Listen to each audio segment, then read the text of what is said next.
Let's talk about the American Revolution, but maybe not the version you learned in school. We're going to dig into how a massive, often overlooked frontier war, Pontiac's Uprising, was actually a key trigger for the 13 colonies' break from Britain. Right. Think about it. We all know the big hits. Taxation without representation, the Stamp Act, the Boston Tea Party.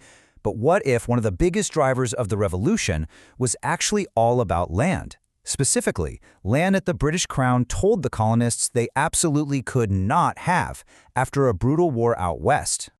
So just to get our bearings, let's look at the timeline, because this all happens really fast. The 7 Years' War ends in 1763. Almost immediately, Pontiac's Uprising sets the frontier on fire. That directly leads to the Royal Proclamation of 1763. Fast forward about a decade, the Quebec Act just throws gasoline on the fire, and boom. By 1775, the first shots of the American Revolution are fired. It's an incredibly quick chain reaction. Okay, so our story really kicks off with a massive British victory. But as we're about to see, winning a war can sometimes create a whole lot more problems than it solves. So in 1763, the Treaty of Paris makes it official. The 7 Years' War is over. Britain is on top of the world, having just won control of France's enormous territories in North America. But here's the catch. They didn't just get the land, they also inherited the whole complicated web of alliances the French had carefully built with countless First Nations. And the British? Well, they were going to handle things very differently. And this, right here, is the absolute crux of the issue. The people who actually lived on this land, the indigenous nations, were totally, completely ignored. You have these European powers in a room thousands of miles away, drawing lines on a map and trading away homelands without even asking. You can probably guess this isn't going to go over well. So, the result of these new British policies? It wasn't some smooth, peaceful handover, no. It was an absolute explosion of violence all across the Great Lakes region that we now call Pontiac's Uprising. So what exactly was Pontiac's Uprising? Well, it was this massive armed resistance, led by the Ottawa chief, Pontiac. He brought together a whole confederacy of First Nations who saw this flood of new British settlers as a direct threat to their land, their homes, and their entire way of life. They decided they had to fight back. And let's be really clear here. This was not some minor skirmish. Historians call it a 2-year war. It was a powerful, coordinated military campaign that really showed the strength of the Indigenous Confederacy. It absolutely shocked the British, who were, feeling pretty good about themselves after just beating France. And the success they had right out of the gate was just stunning. Indigenous forces swept through the region, overrunning most of the British forts west of the Appalachians. This sent a shockwave of panic through the British authorities. They were left, as one source puts it, deeply uncertain about their future in the interior. Suddenly, they had a full-blown crisis on their hands.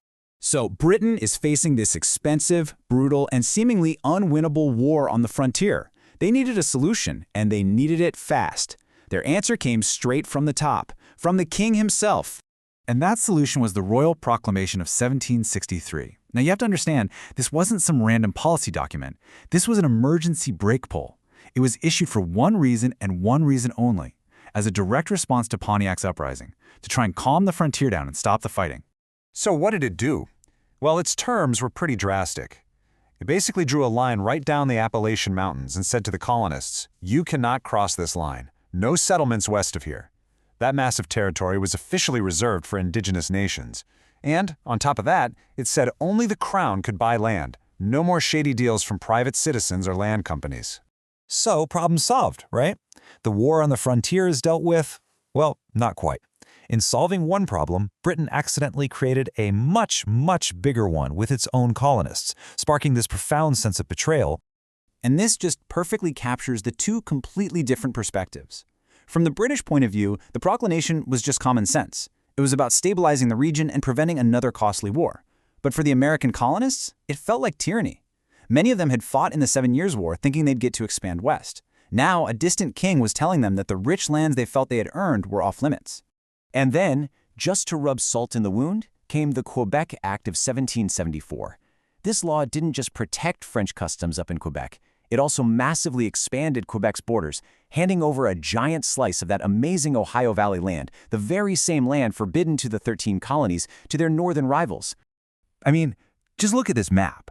That shaded area is the new, expanded province of Quebec.